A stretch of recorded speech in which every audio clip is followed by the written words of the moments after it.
finally, my first artistic Q&A episode on my channel.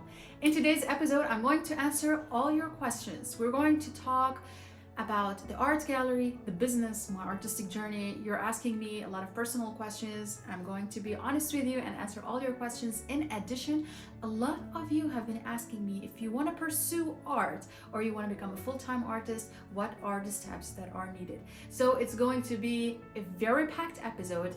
Grab a cup of coffee or tea, make yourself comfortable, and let's get started. Hi, I'm Lucy. On my channel, I show you the vibrant happenings inside the art gallery, offering a blend of art education and entertainment. Behind the scenes insights, art creations, art talks, and vlogs. So consider subscribing and welcome to the exclusive behind the scenes access to the Lucy Shop Art Gallery.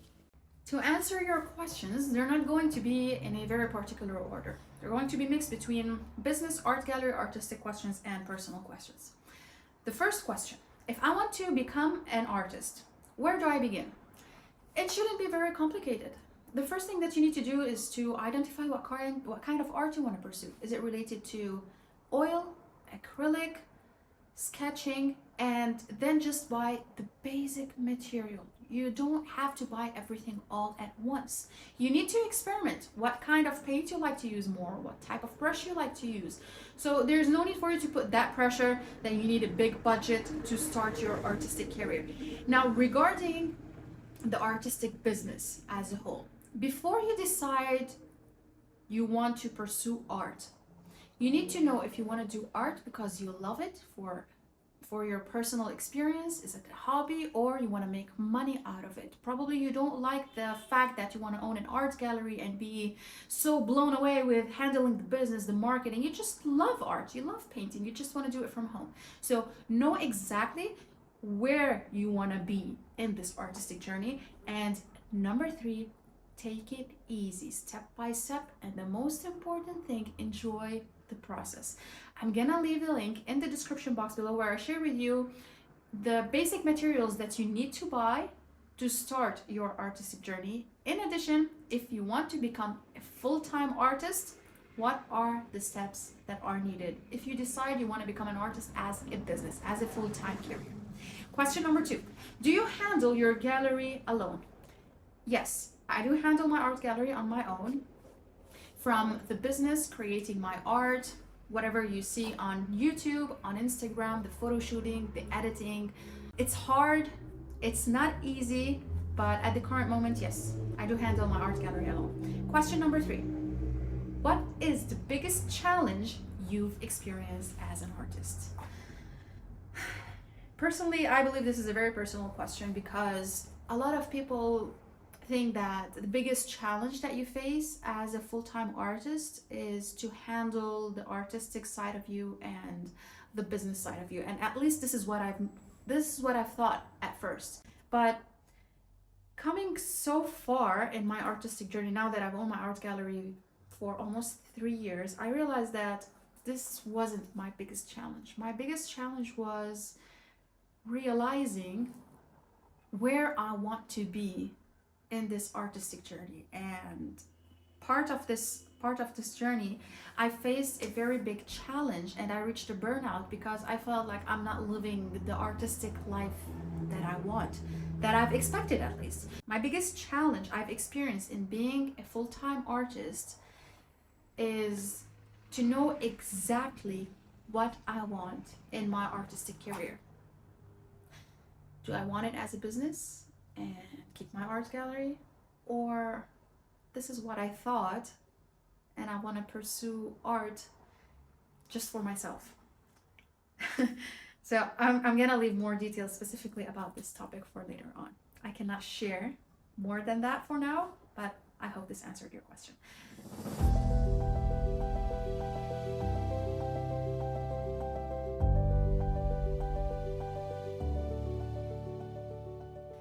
The next question: I love art, but I'm not sure if I want to do it as a career. What should I do? You need to test. You need to test it. Start by creating your art pieces from home before you do this big jump and rent a place and open an art gallery and use all of your savings to have your own art gallery, just like how I did. At first, test it. Start from your home. Create your art pieces Start selling. How do you feel? Probably at first it's gonna feel so awesome because finally you're selling your first art piece, but be patient and take it to the next step. Start handling your business, start handling your social media, your marketing plan, your editing, your shooting. Do you feel it's too much? Is it overwhelming? Start interacting with people. Do you feel that it's not exactly what you're hoping for? If you like this part of it, then go into the business part. If you don't, then probably you just enjoy art for your personal experience and because you love art, you love to paint, you love to create, then go to this route. You have to experience and be patient. The next question. Did you study art and is art your full-time job? No, I didn't study art. I'm a self-taught artist.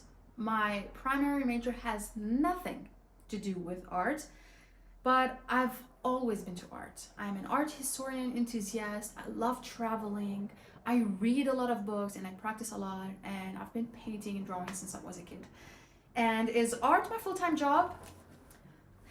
Well, when I first opened my art gallery, yes, art was my full-time job for 2 years. But recently, for almost a year, art has been my part-time job. It's my second business. I've opened my second business almost a year ago, and they're not related, surprisingly. So at the current moment, art is not my full-time job. The next question. I want to own my art gallery, but it's too expensive. What's your advice? You can start your artistic journey and create your own art gallery from your home garage. And I cannot emphasize on this idea more because this is what I did. I started my art gallery in my own bedroom. I divided my bedroom into 2 parts. Luckily, I had a big bedroom. So half of my bedroom was my art gallery, and I started my art business online. And then I rented a room in an apartment. And then after that, I had this art gallery. But through that transition, there was probably 3 years in between. It wasn't that fast. And if you want more details, how you can start creating, how you can start your art gallery and start that business, I'm gonna leave a link in the description box below. It's one of my most popular episodes on how you can create your art gallery. Even if you have a very tiny space, even if it's in your own garage, even if it's one of the rooms that you have in your apartment, it doesn't matter. It's about how you design your space, how you market it, and how you create the ambience that you want.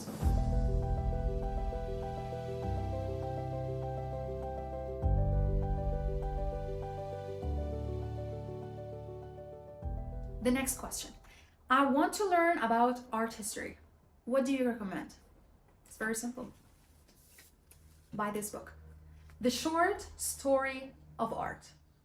This is without a doubt my favorite art history book I've ever read so far, and you can find it on Amazon. It's packed with information, with everything that you need to know about art history. The movements, the themes, the techniques, and the explanation behind some of the art pieces.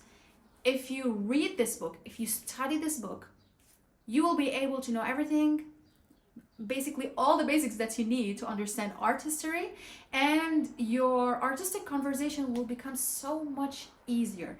Of course, there are tons of art history books that you can buy and that you can find, but from my personal experience, this is the book that I love the most, and I can read it over and over and over again, and every time I can find something new to learn. The next 2 questions are personal questions. The first one, why you stopped posting? If you've been following me for a while on Instagram or on YouTube, you've noticed that for the last couple of months, I'm not posting regularly, and the last month I didn't post anything. And the reason why is because at the current moment, I'm in a big transition in my artistic journey, and in maximum 2 or 3 months, you will be able to know exactly what is happening, what I'm working on, why I'm doing this big shift. And don't worry, the YouTube channel is gonna stay. I'm not closing my YouTube channel. And as well, I didn't find it personally for my personal growth at the current moment that focusing on content is a priority. That's why I have to step out a little bit. But hopefully soon you'll be able to know all the details.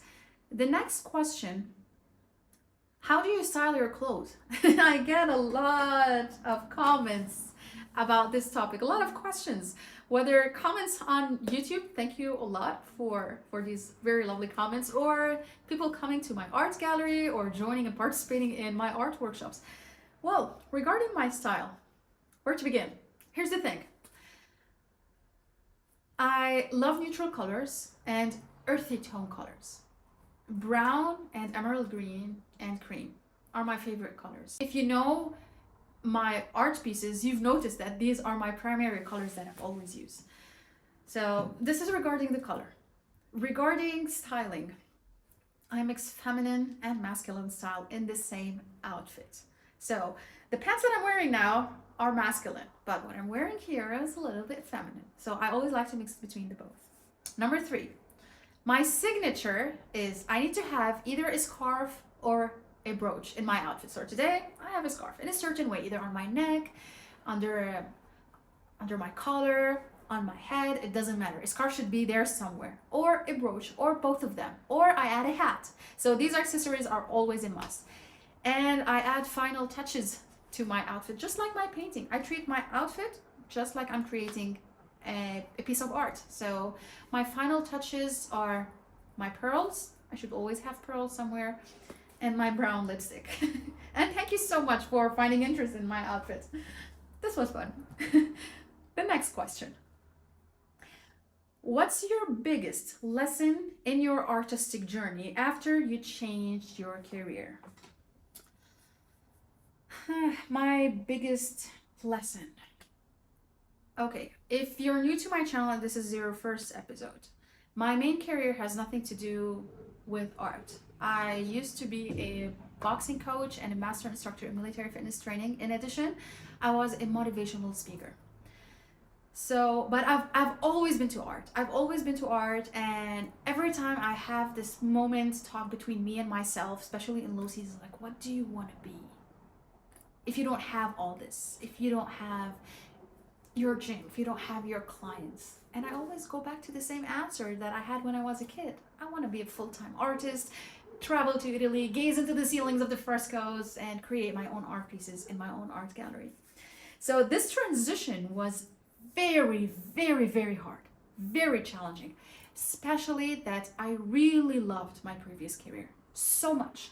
So if you don't like your job and you want to quit your job and become a full-time artist, it's so much easier than having your own business and doing a full transition from something that's very active, very motivational oriented, very on the spot, very dynamic, to something that's very relaxing and calm and slow living, and you have to be part of your feelings a lot. Now, I'm still an athlete. I still do box and I still train and all of that. I'm a very energetic person. But the biggest lesson that I've learned in this shift is to balance.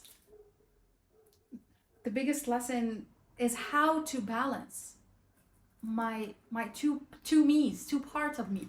Like, I'm that active person who loves adventure, who loves riding horses in the wild and fighting in the ring and go crazy and wild, and that person who wants to paint and read books at home and be introverted sometimes and just create and to connect my feelings. So the biggest lesson is, I don't know how to explain that, but to learn how to do that, you need to be patient and you need to be willing to experience this shift, this conflict, this transition. The biggest lesson is to sometimes you have to pause to know when's the right thing, what's the right thing to do and how to do it. So it could be very simple for you to just listen to that. The biggest lesson of my life as being an artist and shifting my career is simply to pause, but that's the hardest thing that I've ever done in my life, to pause and to reflect. It's like when you reach a burnout, just acknowledge what you're feeling. When you feel you want to do something that's very relaxing, do it. When you feel you want to do something crazy, do it. Allow yourself to experience and allow yourself to be vulnerable between you and yourself. Allow yourself to let go. Allow yourself to understand that today I feel I want to paint. Tomorrow I feel I want to box. Tomorrow I feel I want to ride horses. Today I feel I just want to be in my gallery, turn the lights off, lock the door, and paint in my workshop area for 6 months straight without anybody knowing. This is actually what I did. And I feel like I just want to shut the gallery and go in the mountains and just reflect. And then the next day, oh, I just want to open a second business that has a lot of adrenaline and connecting with people and being out there and being energetic. Allow yourself to experience, to know exactly what you want in life. And there's nothing wrong by learning about yourself and by discovering that you have two sides of you that you want to embrace. Both of them. I want to embrace both of them. And this is the main reason why I haven't been posting for a while. And this is the main reason why I'm doing this huge transition in my life. And this is the main reason why 3 months from now, I'm going to be doing a big shift in my artistic career. So hopefully soon I'll be sharing with you all of these transitions, but I will always be an artist and I will always love art and I will always learn. So yeah, probably I shared with you more than one lesson, but I hope I answered your question.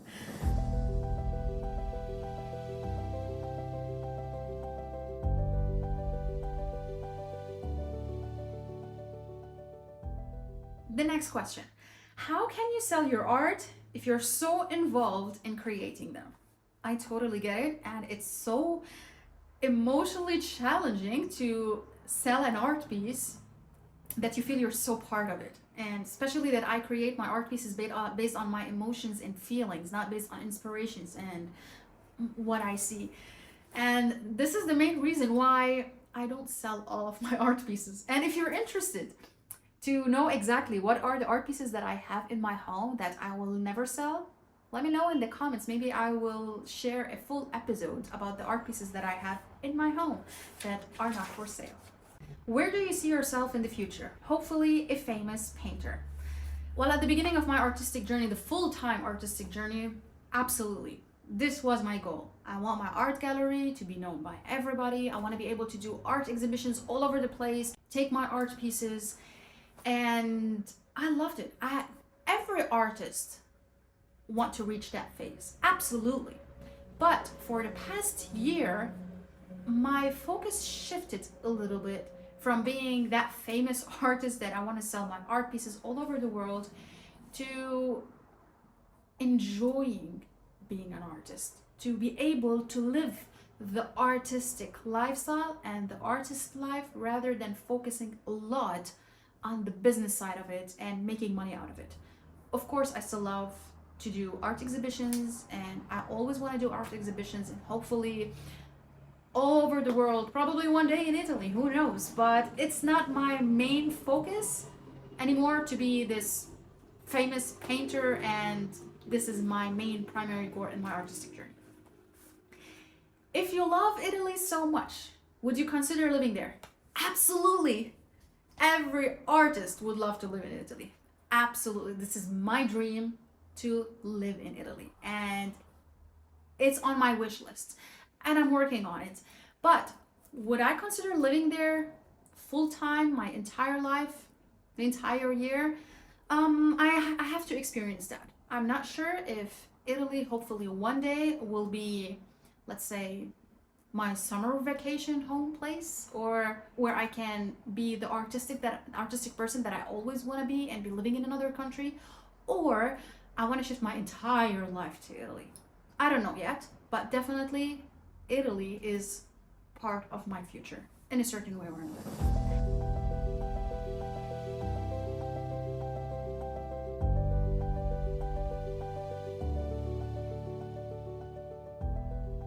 The last two questions. Where do you get your inspiration to create your art? From earth and my feelings. I don't get inspired.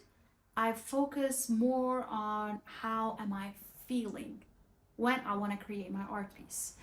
And this is the main reason why my art pieces are so earthy color, neutral color, grounded color, because I connect a lot to the earth. I love the soil. I love to walk barefoot. I love gardening. I love to plant. I love to be in nature. I even love the desert, believe it or not. And my inspiration, it comes from my feelings and my emotions. And this is actually not easy to do, to be so involved in your emotions and your feelings through the painting and letting go and avoid having expectations, what's right or what's wrong in the painting. And this was one of my challenges in my artistic journey, to be vulnerable with my feelings and emotions. So I embraced that because it was one of my targets as an artist, to let everything out through my art pieces. The last question. Anything new? Probably by now you already know. Yeah, there are a lot of new projects that I'm working on regarding the art gallery, regarding my artistic journey, and as well for my personal life and personal growth. But personally, I feel they're all connected, they're all related. And hopefully soon, in this summer, for sure, you'll be able to know exactly what's going to happen with the art gallery, what I'm planning in my artistic journey, the future of this channel. Don't worry, the Lucy Shop Art Gallery channel will always be there, but will I be having different content? Will I be having different approach? You will know in the right time. These are the most common questions I've been asked. I hope I answered your question. And if you enjoyed this episode, let me know in the comment section if you would like part 2. If you did, give it a like and subscribe to my YouTube channel for more interesting episodes just like this one. I'm gonna leave another link right here to a full playlist that I'm sure you're gonna enjoy. Thank you so much for watching, and I'll see you next time.